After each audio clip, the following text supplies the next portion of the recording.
बिस्मिल्लाहिर्रहमानिर्रहीम अस्सलाम वालेकुम। आज हम पढ़ने वाले हैं work done and gravitational field. Gravitational field में वर्क डन किस तरह होता है? वर्क डन है क्या, ये पहले डिस्कस कर चुके हैं हम कि जब किसी ऑब्जेक्ट पे फोर्स लग जाए और वो ऑब्जेक्ट फोर्स की डायरेक्शन में डिस्प्लेसमेंट कवर करे तो फिजिक्स में हम मानते हैं कि वर्क डन हो गया। आज वर्क डन हम ग्रेविटेशनल फील्ड में पढ़ने वाले हैं। तो पहले मैं फील्ड की तरफ आ जाऊंगा कि फोर्स फील्ड क्या होता है। Force field, field of force, the space where at every point a body experience force is called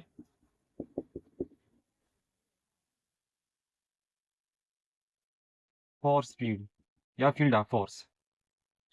For example, the region around a material object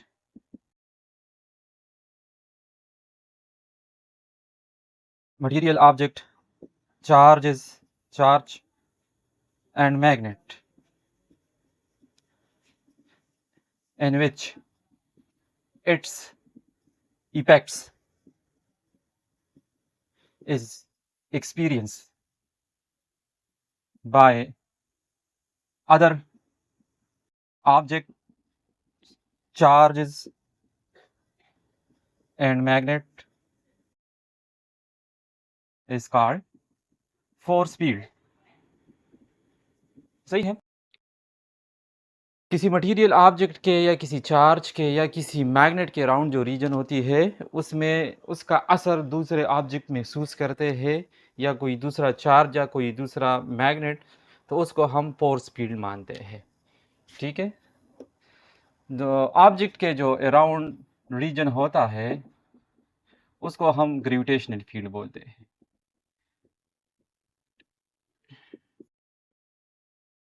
इसी तरह चार्जेस, स्टैटिक चार्जेस के अराउंड जो reason होता है उसको हम इलेक्ट्रिक फील्ड बोलते हैं। इसी तरह मैग्नेट के अराउंड जो रीजन होता है उसी को हम मैग्नेटिक फील्ड कहते हैं। सही है। अच्छा, ये तो फील्ड के मुतालिक हो गया। अब इसके बाद आते हैं कंजर्वेटिव और नॉन कंजर्वेटिव फील्ड की जानिब। What is conservative field? आपने इस नेम सुना होगा, कंजर्वेटिव और नॉन कंजर्वेटिव। तो पहले हम कंजर्वेटिव के ऊपर आते हैं। Conservative field,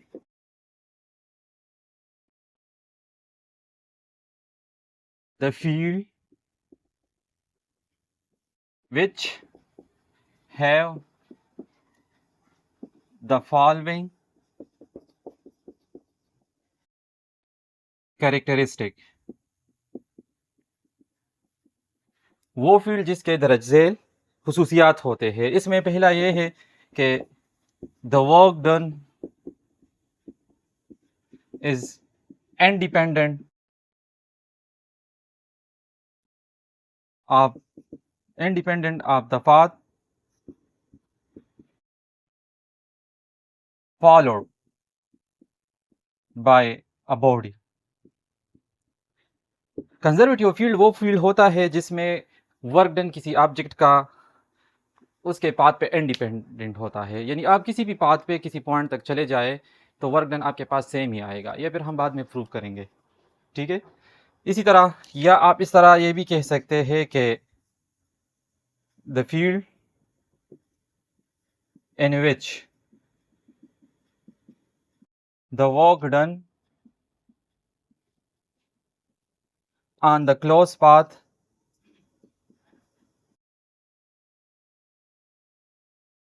is zero. या आप किसी क्लोज पाथ पे इस फील्ड में आप वर्क डन करें तो आपके पास वर्क डन यानी टोटल वर्क डन आपके पास ज़ीरो आएगा। ठीक है। देखो, कंजर्वेटिव फील्ड में जो पोटेंशियल एनर्जी का कंसेप्ट है वो यूज़ होता है। The concept of potential energy is used in a conservative field. Conservative field में पोटेंशियल एनर्जी का कंसेप्ट यूज होता है। वो कौन सा है कि gain in potential energy is equal to loss in kinetic energy वगैरह वगैरह, वही कंसेप्ट है। इसमें आपके पास टोटल मैकेनिकल एनर्जी जो होती है वो कांस्टेंट रहती है। Total mechanical energy is a constant and conservative field. इसकी जो एग्जांपल है,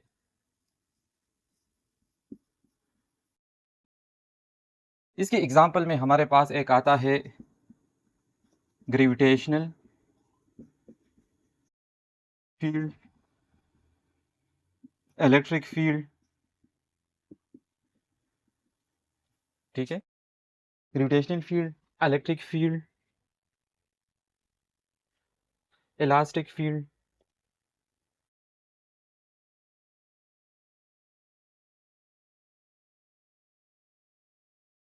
या मैग्नेटिक फील्ड भी आप बोल सकते हैं। इसमें ये भी होता है। ये तो हमारे पास हो गए कंजर्वेटिव, हो गया conservative field.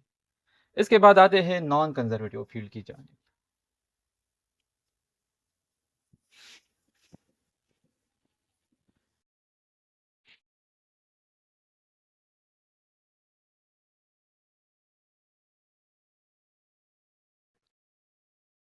Non conservative field, ये वो फील्ड होती है, the field in which the work is depend upon the path followed by a body। इसका मतलब ये है कि जिस पाथ पे ऑब्जेक्ट जाता है तो उसी पाथ पे उस ऑब्जेक्ट का वर्क डन डिपेंड करेगा। इस फील्ड में डिफरेंट पाथ पे अगर जाएगा तो वर्क डिफरेंट होगा, लेकिन कंजर्वेटिव फील्ड में आप डिफरेंट पाथ्स पे चले ऑब्जेक्ट को ले जाए तो फिर भी उसका जो वर्क डन है वो कांस्टेंट रहेगा, ठीक है, इसमें कोई भी तब्दीली नहीं होगी, सेम रहेगा। लेकिन यहाँ पे डिपेंड कर रहा है पाथ पे, जिस पाथ पे ऑब्जेक्ट जा रहा है तो उसी पे वर्क डन डिपेंड करेगा, ठीक है। इसकी अगर मैं खुसूसियात बयान करूँ तो पोटेंशियल एनर्जी का कंसेप्ट हम यहाँ पे concept of potential energy is not valid, इसमें वैलिड नहीं है, इसमें हम वो यूज नहीं कर सकते, ठीक है। इसी तरह मैकेनिकल एनर्जी इसमें कांस्टेंट नहीं रहती, उसमें कांस्टेंट थी। Mechanical energy is not constant, constant नहीं होता, ठीक है। इसकी एग्जांपल की बात हम करें तो इसकी एग्जांपल में आता है frictional force.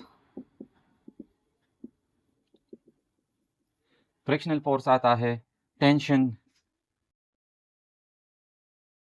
In the string, आता है नॉर्मल फोर्स एटीसी। इस केसेस में वर्क डन पाथ पे डिपेंड करेगा, ठीक है। अब जाते हैं आगे, जो हमारा मेन टॉपिक है ग्रेविटेशनल फील्ड में वर्क डन। तो पहले हम ग्रेविटेशनल फील्ड लिखते हैं कि ये क्या है। जैसा कि हमने इससे पहले बता दिया,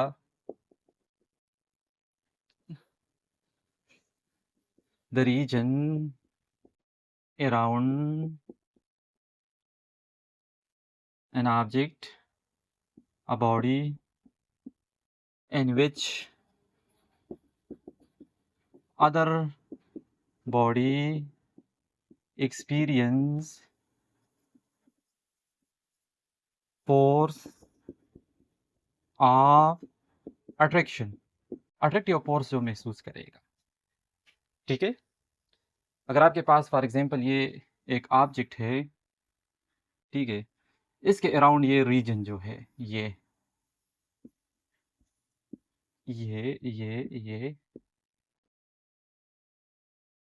ग्रेविटेशनल फील्ड को हम ग्रेविटेशनल फील्ड लाइन से रिप्रेजेंट करते हैं। यहाँ पे एक ऑब्जेक्ट है, अगर हम इसको ले आए इस रीजन में तो ये बॉडी इसको अपनी तरफ खींचेगा, फोर्स लगाएगा, ठीक है। तो इसको हम ग्रेविटेशनल फील्ड बोलते हैं। अब ये जो फोर्स लगा रहा है, the force which acts on the test body। अब टेस्ट बॉडी क्या है? ये है जिस पे हम फील्ड मालूम करते हैं। ये साइज में इससे इंतहाई छोटा होगा। ये सोर्स बॉडी है क्योंकि इसने फील्ड बनाया है, इसको टेस्ट बॉडी कहा जाता है। तो जो फोर्स इस बॉडी ने इस सोर्स बॉडी पे लगाया है is equal to the weight of test body. जो फोर्स इस सोर्स बॉडी ने इस टेस्ट बॉडी पे लगाया है वो कितना होगा? वो होगा इस ऑब्जेक्ट की वेट के, इस टेस्ट बॉडी के ऑब्जेक्ट। एक्चुअली वेट क्या है? ये फोर्स है। एक और लफ्ज यूज होता है gravitational field strength. Gravitational field strength ये क्या होता है? The force per unit test per unit mass is called gravitational field strength। इसको हम G से रिप्रेजेंट करते हैं और बराबर होता है gravitational force per unit mass. अगर ये आपके पास यूनिट मास है तो किसी पॉइंट पे, किसी नुक्ते पे जितना फोर्स इस ऑब्जेक्ट पे लग रहा है तो हम उसी को उस पॉइंट का ग्रेविटेशनल फील्ड स्ट्रेंथ कहते हैं। अगर इस पॉइंट पे मैं इस ऑब्जेक्ट को ले जाऊं, यहाँ पे मैं रख दूं, तो इस पॉइंट पे इस पे फोर्स कितना लग रहा है, इस पे कितना लग रहा है, जितना हम करीब आएंगे तो स्ट्रेंथ इंक्रीज होता जाएगा। और इसको हम इस फील्ड को लाइन से रिप्रेजेंट करते हैं। इसका direction toward the centre of earth होगा, राइट। तो अब हम gravitational field as a conservative field पढ़ने वाले हैं, ठीक है। इसमें हम वर्क डन पढ़ेंगे।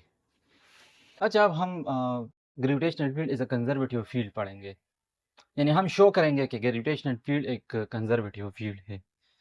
No, to show earth gravitational field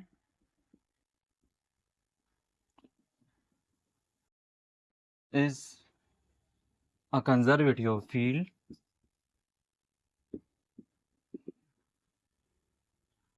we would check the following condition।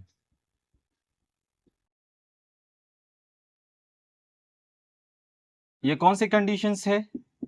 ये वो कंडीशंस है जो कंजर्वेटिव फील्ड के लिए ज़रूरी है। यानी हमारे पास कंजर्वेटिव फील्ड से पहले हमने पढ़ा कि वो होता है जो इसमें number 1 work done is around a close path is 0, और दूसरा कंडीशन था the work done is independent of the path followed by a body या एन ऑब्जेक्ट।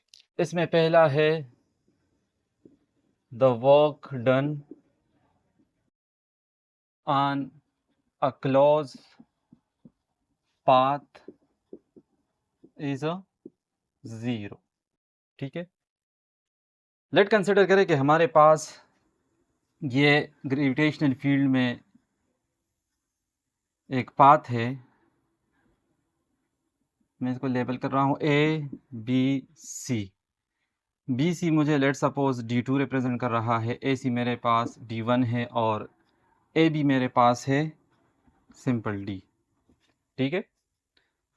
अब एक ऑब्जेक्ट है ये जिसका वेट डाउनवर्ड एक्ट कर रहा है, वो है W। इस ऑब्जेक्ट को मैं B से C तक मूव करूंगा, फिर C से A तक, फिर A से B तक, ठीक है। तो ये मेरे पास टोटल वर्क होगा। अगर मेरे पास ये 0 आ गया तो इसका मतलब ये होगा कि ग्रेविटेशनल फील्ड हमारे पास एक कंजर्वेटिव फील्ड है। ग्रेविटेशनल फील्ड में ऑब्जेक्ट पे ग्रेविटेशनल फोर्स लगता है जिसको हम वेट बोलते हैं। तो इस ऑब्जेक्ट को हम अब इस पाथ पे मूव करेंगे, ठीक है। यहाँ पे हमारे पास जो टोटल वर्क है वो मेरे पास बराबर है work done on the object from B to C plus work done on the object, अगर C से A तक मैं ले आऊँगा, यहाँ से यहाँ तक, फिर यहाँ तक, यहाँ पर भी इस पर वेट इसका जो है डाउनवर्ड एक्ट करेगा। तो work done from C to ए और प्लस फिर ए से मैं इसको यहाँ बी तक शिफ्ट करूँगा, तो ये work done from A to B हो जाएगा। तो ये मेरे पास टोटल वर्क हो जाएगा इस क्लोज पाथ पे। ठीक है, तो इसको मैं इक्वेशन 1 का नाम देता। पहले मैं work done from B to C मालूम करूंगा। Work done from B to C which is equal to, इस पर फोर्स कौन सा लग रहा है, वेट, और ये डिस्प्लेसमेंट यूं कवर कर रहा है इस तरह, यानी डिस्प्लेसमेंट इस तरह है, और इस पर जो फोर्स लग रहा है ग्रेविटेशनल वो है W, वो इस तरह है। तो इसके बीच जो एंगल बन रहा है वो है 90 डिग्री। तो वर्क डन मेरे पास बराबर हो जाएगा फोर्स टाइम डिस्प्लेसमेंट वो है d2, ठीक है, और साथ में cos थीटा, लेकिन यहाँ पे थीटा तो मेरे पास 90 डिग्री है, तो मेरे पास W d2 cos 90, so this is cos 90 equal to 0, so the work done from B to C equal to 0. Similarly from C to A, C to A तक जाने के लिए डिस्प्लेसमेंट का डायरेक्शन यूं होगा, ऊपर की जानिब होगा, यानी d2 d1 आपके पास इस तरह है, और इस पर जो फोर्स लग रहा है इस ऑब्जेक्ट पे वो डाउनवर्ड एक्ट कर रहा है, वेट डाउनवर्ड है। तो इसके बीच जो एंगल बन रहा है वो है 180 डिग्री।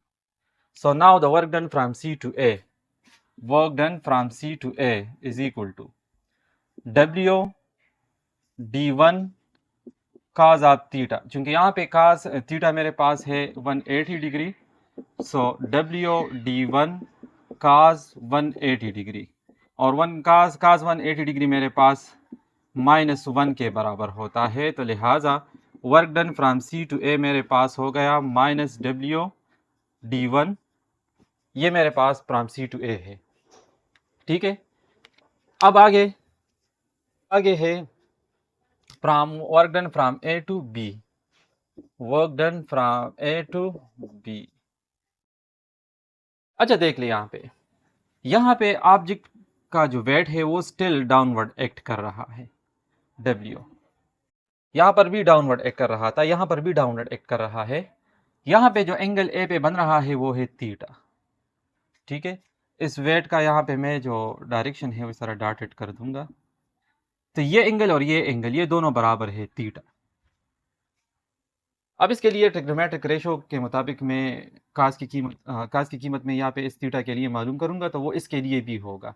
अब ये क्यों ये दोनों एंगल इक्वल है, क्योंकि हम पढ़ चुके हैं अगर आपके पास 2 पैरेलल लाइंस हो इस तरह, अगर ये 2 पैरेलल लाइंस है और एक ट्रांसवर्सल गुजर रहा है यहाँ से, तो ये एंगल और ये एंगल ये करस्पॉन्डिंग एंगल है और ये दोनों बराबर होंगे। तो इस तरह यहाँ पर भी ये ABC और ये डॉटेड लाइन जो इस ऑब्जेक्ट पे बन रहा है इस इंक्लाइंड पे, तो ये लाइन और ये लाइन ये सारा 2 पैरेलल लाइंस हैं, और इसी से ये ट्रांसवर्सल गुजर रहा है, जिस तरह इन 2 पैरेलल लाइन से ट्रांसवर्सल गुजर रहा था।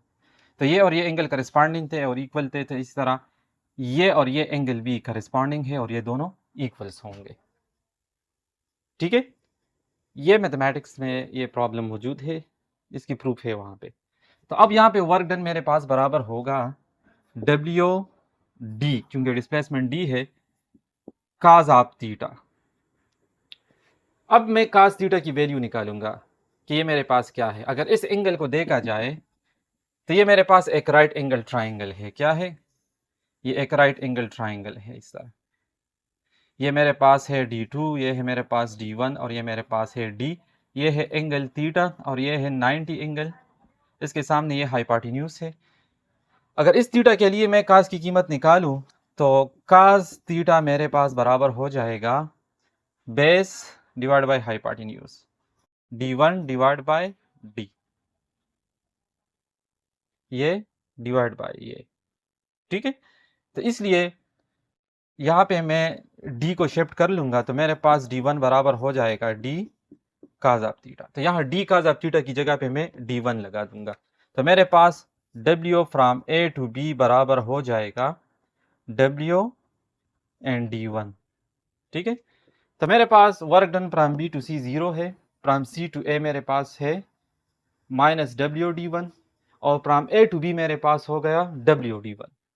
तो अब मेरे पास जो टोटल वर्क डन है इक्वेशन 1 में मैं ये तीनों पुट करूंगा, क्योंकि इक्वेशन 1 मेरे पास इस तरह था, work done from B to C plus work done from C to A और plus work done from A to B, A to B. तो इस तरह बी सी मेरे पास 0 था, ये मेरे पास माइनस डब्ल्यू डी वन है और ये मेरे पास प्लस डी वन है। तो ये और ये कैंसिल, तो मेरे पास टोटल वर्क डन 0 के बराबर आया। तो this is the first condition. अब सेकंड कंडीशन की तरफ जाते हैं। The work done is independent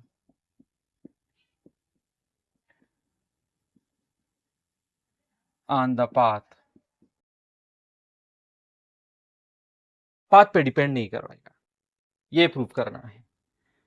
फिर वही डायग्राम है इस तरह, ये ए है, ये बी है, ये सी है, इसको मैं D2 कहूँगा, इसको मैं D1 कहूँगा और इसको मैं D कहूँगा। ऑब्जेक्ट को मैंने यहाँ पर भी रखा है, यहाँ पर भी मैं रख दूँगा और यहाँ पर भी मैं रख दूँगा। यहाँ पर भी वेट का डायरेक्शन डाउनवर्ड है, यहाँ पर भी वेट का डायरेक्शन डाउनवर्ड है और यहाँ पर भी डाउनवर्ड है। इधर जो एंगल बन रहा है वो इधर भी होगा, इसकी एक्सप्लेनेशन हमने कर दी इससे पहले। ठीक है, अब मैं इस ऑब्जेक्ट को ए से बी तक लाना चाहता हूँ, इस यहाँ से यहाँ तक। तो मेरे पास दो पॉसिबिलिटीज़ है, ताकि एक ये है कि मैं इसको यहाँ से यहाँ तक ले आऊँ डायरेक्ट, और दूसरा मेरे पास इस केस में है कि मैं इसको यहाँ से यहाँ फिर यहाँ से यहाँ। तो मैं चेक करूँगा कि मेरे पास वर्क डन कितना होगा अगर मैं डायरेक्ट ए से बी तक ले आऊँ। Number 1, from A to B direct, सही है, सही है, यानी ये मेरे पास पाथ 1 है और ये मेरे पास पाथ 2 है। ठीक है, यानी पाथ 1 के लिए मेरे पास work done from A to B बराबर होगा W D cos of theta.